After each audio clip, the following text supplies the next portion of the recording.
नमस्कार साथियों, मैं कमला चौधरी कलाम एकेडमी के यूट्यूब चैनल पर आप सभी का हार्दिक अभिनंदन करती हूँ। आज अपन इकोनॉमिक सर्वे के चैप्टर नंबर 1 वृहद आर्थिक परिदृश्य से आने वाले संभावित क्वेश्चनों के बारे में चर्चा करेंगे। चलिए, क्वेश्चन नंबर पहला अपना जो है वो है राजस्थान के आर्थिक विकास के संदर्भ में कुछ डेटा दिए गए हैं। इनमें से अपन को सत्य डेटा का चयन करना है। देखिए, पहला डेटा है कि वृद्धि दर पूछ रहा है जीएसडीपी में स्थिर कीमतों पे। दूसरा, कृषि क्षेत्र का योगदान पूछ रहा है जीएसवी में। तीसरा, प्रति व्यक्ति आय अपन को प्रचलित मूल्यों पर दे रखी है, वो चेक करना है कि 22-23 में सही है क्या। और चौथा, प्रचलित कीमतों पर जीएसडीपी पिछले 5 वर्षों से लगातार बढ़ रही है। इन चारों कथनों की सत्यता की अपन को जांच करनी है। चलिए, मैं पहले कुछ बेसिक टर्म्स आपको बता देती हूँ। देखिए, जीएसडीपी क्या होती है? Gross state domestic project. ये किसी भी राज्य की अर्थव्यवस्था का आकार बताती है। और जीएसडीपी एक तो स्थिर मूल्यों पे निकाली जाती है और एक प्रचलित मूल्यों पे निकाली जाती है। प्रचलित मूल्य उसी ईयर के मूल्य होते हैं और स्थिर कीमतों में एक वर्ष को आधार वर्ष माना जाता है। स्तर मूल्य की जरूरत क्यों पड़ी? स्तर ईयर की, बेस ईयर की अपन को जरूरत इसलिए पड़ी कि प्रचलित कीमतों में वास्तविक उत्पादन का अनुमान नहीं लगा पाते अपन, क्योंकि उसमें कीमत प्रभाव होता है। इसलिए बेस ईयर पे भी अपन जीएसडीपी की गणना करते हैं। बेस ईयर 2011-12 लिया गया है, ठीक है। और एक प्रचलित कीमतों पर राजस्थान की जीएसडीपी 2022-23 के अंदर प्रचलित स्तर मूल्यों पे 7.99 लाख करोड़ है और प्रचलित कीमतों के ऊपर 14.14 लाख करोड़ है, ठीक है। एक फैक्ट तो अपन को ये याद रखना है, जीएसडीपी स्थिर कीमतों पर 7.99 और प्रचलित कीमतों पर 14.14 लाख करोड़। जीएसडीपी एक होता वृद्धि दर।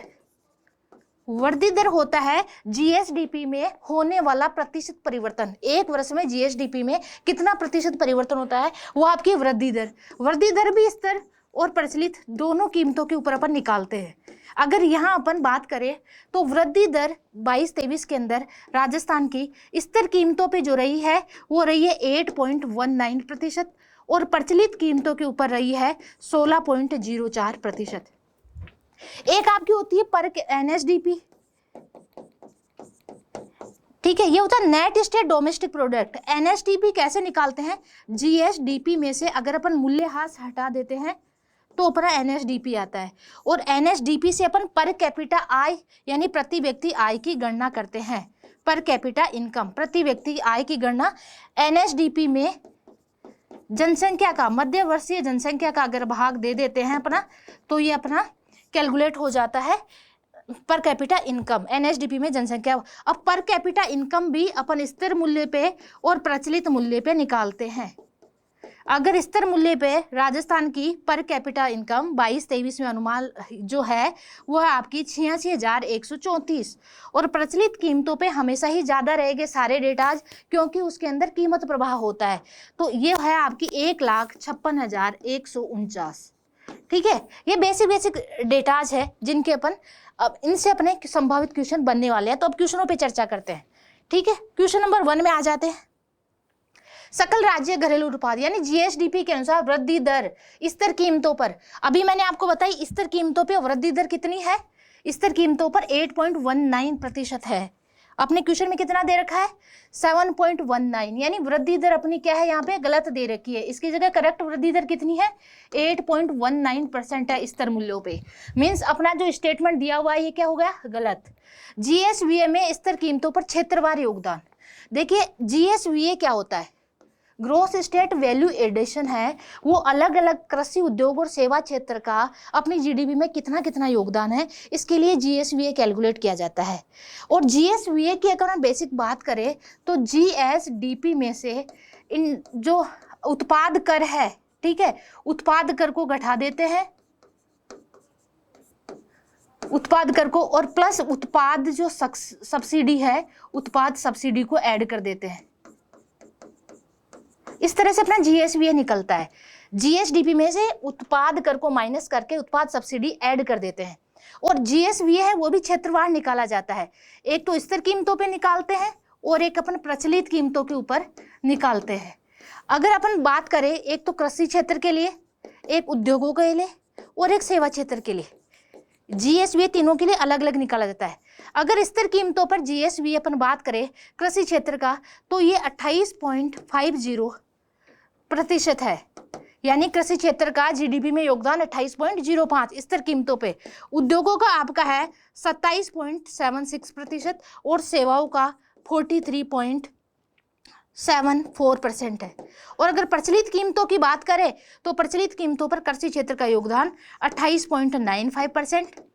इस डेटा की अपन बात करें तो ये आपका हो जाएगा 27.31%। और इस डेटा की बात करें तो ये इतना ही है, प्रचलित और स्तर पे दोनों बराबर है। सेवाओं का योगदान 43.74%। ठीक है, ये बेसिक डेटा थे। अपने क्वेश्चन में आते हैं। सकल राज्य मूल्यवर्धन यानी जीएसवीए ग्रॉस स्टेट वैल्यू एडिशन में स्थिर कीमतों पर क्षेत्रवार योगदान में 22-23 में कृषि क्षेत्र का योगदान कितना था 28.50। स्थिर कीमतों पे कृषि क्षेत्र का योगदान 28.50 मीन्स अपना ये वाला डेटा क्या है, सही है। अगला चलते हैं। अग्रिम अनुमानों के अनुसार 22-23 में प्रचलित मूल्यों पर राजस्थान की प्रति व्यक्ति आय 1,46,149। पर कैपिटा इनकम 22-23 में प्रचलित मूल्यों पे सही है क्या? देखिए मैंने पिछली स्लाइड में पर कैपिटा इनकम स्थिर मूल्य और प्रचलित मूल्य पे बताई थी। प्रचलित मूल्य पर 1,56,149 बताई थी। तो कितनी है देखिए यहाँ पर 1,46,000, जबकि एग्जैक्ट क्या है 1,56,149 है। ये एग्जैक्ट है, ये अपना डेटा है, ये क्या है गलत है, तो ये आपका गलत हो गया। प्रचलित कीमतों पर राज्य की जीएसडीपी 5 वर्षों से लगातार बढ़ रही है। अगर पिछले 5 वर्षों की बात करें तो 9.1 लाख करोड़, फिर था 9.9 लाख करोड़, उसके बाद में था आपका 10, फिर 12 और अभी है 14.14 लाख करोड़। ये 5 साल की जीएसडीपी है अपनी। तो देखो हर साल बढ़ रही है ना, मतलब ये बात प्रचलित कीमतों पर राज्य की जीएसडीपी पिछले 5 सालों में रेगुलर है, वो बढ़ रही है। ये स्टेटमेंट अपना सही, स्टेटमेंट 2 सही, तो अपना राइट आंसर क्या हो जाएगा 2 और 4 नंबर का स्टेटमेंट सही है। 2 और 4, केवल 2 और 4 ये इस तरह से है। ठीक है, केवल 1 नहीं आएगा, 2, 3 भी नहीं आएगा, केवल 2 भी नहीं आएगा, ये आपका है 2 और 4 दोनों। ठीक है, चलिए क्वेश्चन नंबर अपन 2 में चलते हैं। क्वेश्चन नंबर 2 है आपका थोक मूल्य, राजस्थान का थोक मूल्य सूचकांक का आधार वर्ष। पहले मैं थोड़ा सा थोक मूल्य सूचकांक के बारे में बता देता हूँ। थोक मूल्य सूचकांक को अपन होलसेल प्राइस इंडेक्स बोलते हैं, WPI। ये महंगाई इन्फ्लेशन का मापन किया जाता है इसके ऊपर। और जो WPI है ये है ना प्रति माह जारी किया जाता है, ये प्रति माह जारी किया जाता है। इसमें केवल वस्तुएं ही शामिल की जाती है और इसका आधार वर्ष 1999 2000 है। इसमें जो वस्तुएं शामिल की गई है टोटल 154 वस्तुएं, 3 वृहद समूह की 154 वस्तुएं इसमें शामिल की गई है। ये अपना इसका बेसिक 3 वृहद समूह में प्राथमिक वस्तुएं हैं। ठीक है, इसके में ईंधन रिलेटेड उत्पाद है और विनिर्मित उत्पाद है। टोटल 154 वस्तुएं हैं। तो आधार वर्ष इसका कितना है 1999 2000। तो देखिए अपने ऑप्शन कौन सा बैठ रहा है 1999 2000। ऑप्शन सी इसका राइट आंसर होगा। ठीक है, अगले क्वेश्चन में चलते हैं अपन। क्वेश्चन नंबर 3, आर्थिक समीक्षा 2022-23 के अनुसार स्थिर कीमतों पर राजस्थान की प्रति व्यक्ति आय। अभी मैंने आपको पर कैपिटा इनकम बताई थी 22-23 में। पर कैपिटा स्थिर कीमतों पर कितनी थी 86,134। और प्रचलित कीमतों पर आपसे पूछा क्या है स्थिर कीमतों पर, तो 86,134 यानी सी ऑप्शन। प्रचलित कीमतों पे पूछे तो आप बता देना 1,56,149 ये प्रचलित कीमतों पे है और ये स्थिर कीमतों पे 86,134 ये आपकी क्या है 86,134 रुपए राज्य की स्थिर कीमतों पर प्रति व्यक्ति आय है। अगले क्वेश्चन में चलते हैं। श्रम ब्यूरो शिमला सितंबर 2020 से राजस्थान के किन केंद्रों के लिए औद्योगिक श्रमिक यानी इंडस्ट्रियल लेबर की बात कर रहा है हेतु उपभोक्ता मूल्य सूचकांक आधार वर्ष 2016 जारी करता है। ये उपभोक्ता बाय मिस्टेक है। ठीक है, तो अपन को किन किन केंद्रों के लिए सीपीआई श्रम विरोध 2012 से जारी किया गया, उन केंद्रों का नाम देखिए। केंद्रों का नाम पता करने से पहले मैं थोड़ा सा सीपीआई के बारे में बता दूं।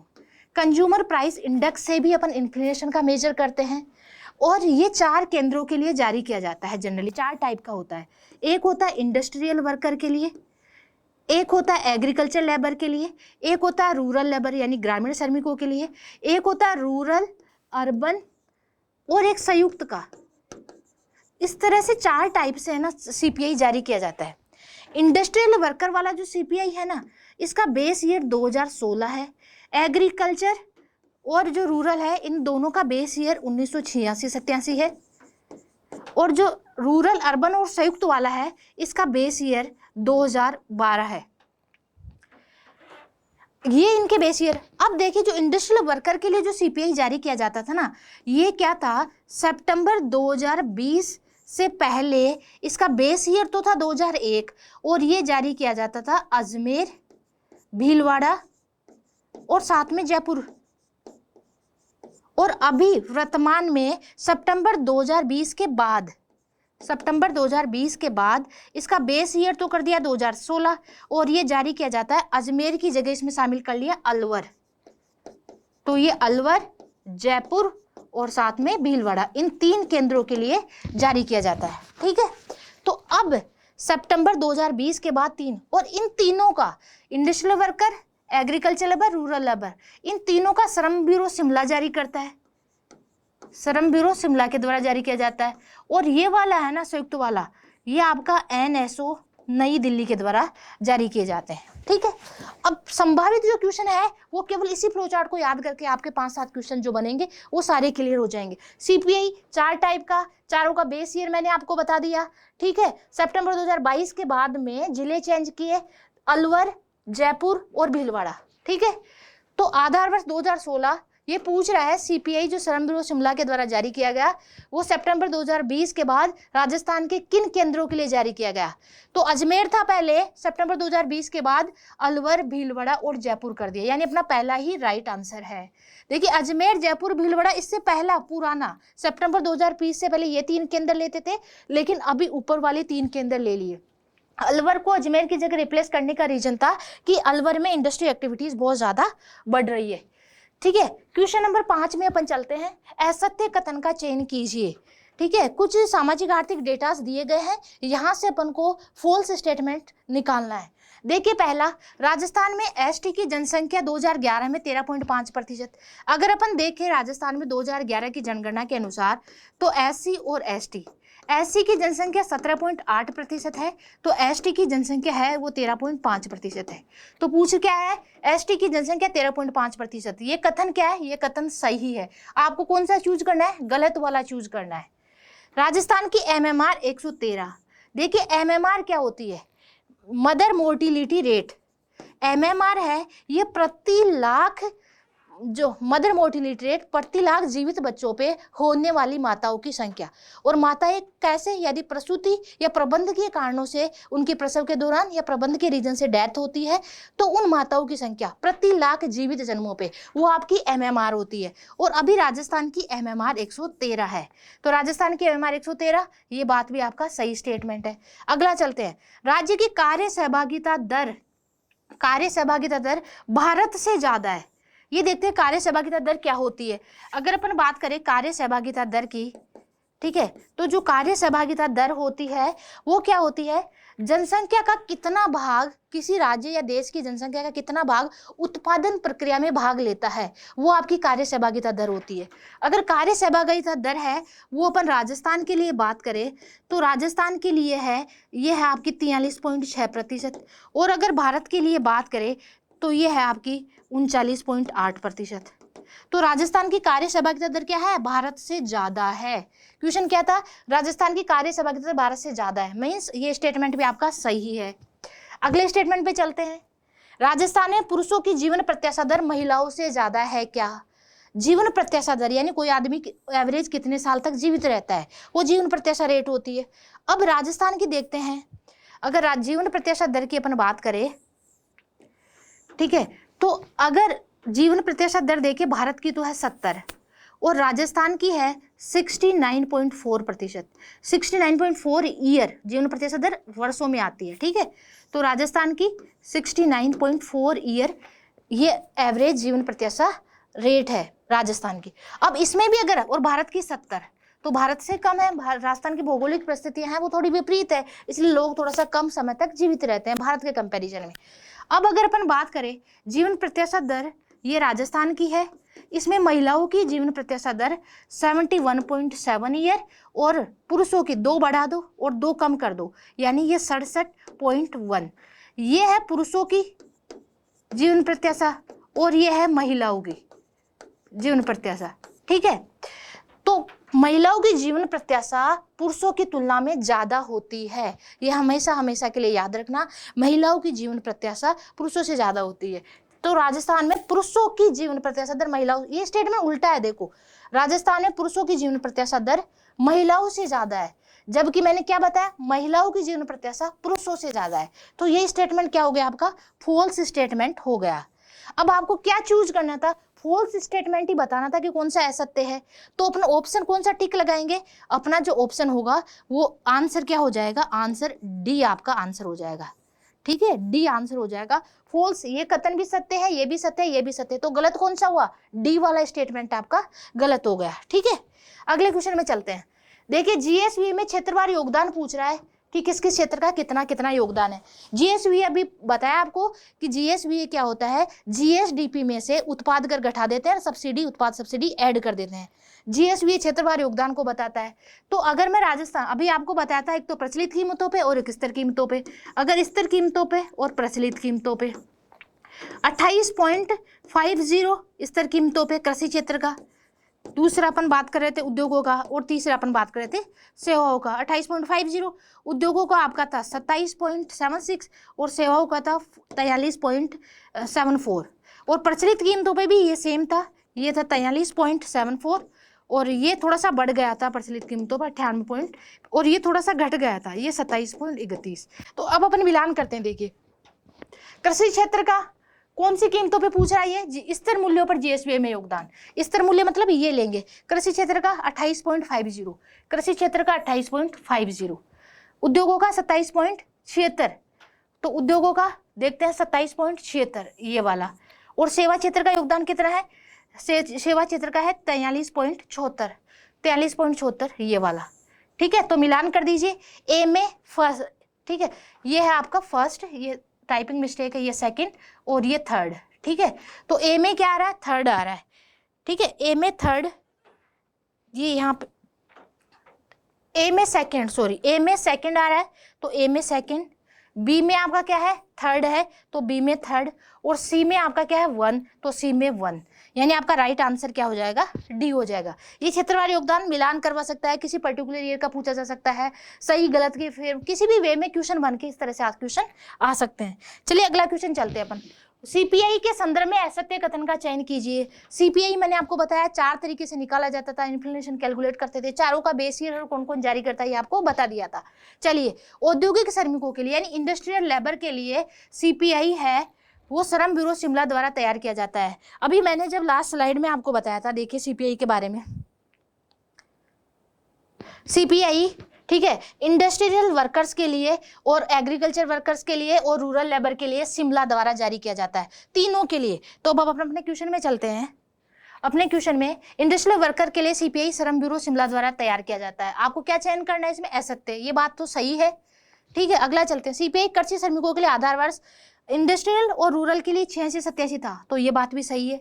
सीपीआई ग्रामीण शहरी और संयुक्त का आधार वर्ष 2012, लास्ट वाला जो बताया था ना चौथा वाला, वो ये बात भी लगभग सही है।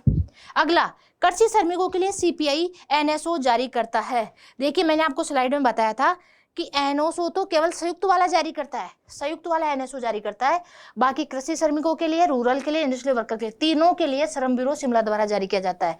तो एनएसओ संयुक्त वाला जारी करता है। तो देखिए आपका क्या था, कृषि श्रमिकों के लिए तो श्रम ब्यूरो शिमला ही जारी करता है, एनएसओ नहीं जारी करता, यानी ये स्टेटमेंट आपका क्या है, ये फॉल्स स्टेटमेंट है। आपसे क्वेश्चन में क्या पूछा, असत्य कथन का चयन करना है, तो कौन सा कथन असत्य ही हुआ, ये, तो अपना आंसर क्या आ जाएगा, अपना आंसर डी हो जाएगा। ठीक है, 7 क्वेश्चन अपन कर चुके हैं। क्वेश्चन नंबर 8 में चलते हैं। क्वेश्चन नंबर 8, प्रचलित कीमतों पर राजस्थान की 22-23 में जीएसडीपी, मैंने दो जीएसडीपी में 2 डेटा बताए थे। स्तर कीमतों पर 7.99 लाख और 14.14 लाख करोड़, ये लाख करोड़ में, ये प्रचलित कीमतों पे। तो डेटा देखो प्रचलित कीमतों पे कितना है, 14.14 लाख करोड़, ये प्रचलित कीमतों पे है। स्तर कीमतों पे पूछे तो 7.99 लाख करोड़। इकोनॉमिक सर्वे के फर्स्ट चैप्टर में स्टार्टिंग में सारे डेटास दे रखे हैं, एक बार आपको करंट ईयर का और लास्ट ईयर का कंपैरिजन करके तैयार करना है। ठीक है, क्वेश्चन नंबर 9 में चलते हैं। ठीक है, शुद्ध राज्य घरेलू उत्पाद net state domestic product, NSDP बोलते हैं इसको, NSDP, net state domestic product के संदर्भ में फॉल्स स्टेटमेंट का चयन करना है। चलिए एनएसडीपी प्रचलित कीमतों पर देखिए, एनएसडीपी का जो डेटा है ना, मैं राउंड फिगर में बता देती हूँ। एनएसडीपी जो ये है आपका 6, उससे कम होता है हमेशा जीएस, क्योंकि मूल्यह्रास घट जाता है ना जीएसडीपी से, तो ये आपका है 6.95, राउंड फिगर में बता रहे हैं 6.95 लाख करोड़, और ये हो जाएगा 12.60 लाख करोड़। ये प्रचलित कीमतों पे है, ये स्तर कीमतों पे है, मैंने राउंड फिगर में लिया। ठीक है, तो चलते हैं देखिए 22-23 में प्रचलित कीमतों पर एनएसडीपी, ठीक है, 12,59,527, तो ये लगभग 12.60 लाख करोड़ हो गया। तो 12.60 यानी ये स्टेटमेंट आपका सही है। पिछले 5 वर्षों में एनएसडीपी प्रचलित कीमतों पर लगातार बढ़ रही है। ये अपना स्टेटमेंट इस तरह से है। ठीक है, पिछले 5 वर्षों में एनएसडीपी प्रचलित कीमतों पर लगातार बढ़ रही है। स्टेटमेंट थोड़ा सा टाइपिंग मिस्टेक हो गई है। तो 5 सालों में जीएसडीपी भी बढ़ रही थी, मैंने पिछले क्वेश्चन में बताया था कि 5 साल में जीएसडीपी रेगुलर बढ़ रही थी। तो बेशक है कि जीएसडीपी बढ़ रही है तो एनएसडीपी भी बढ़ेगी।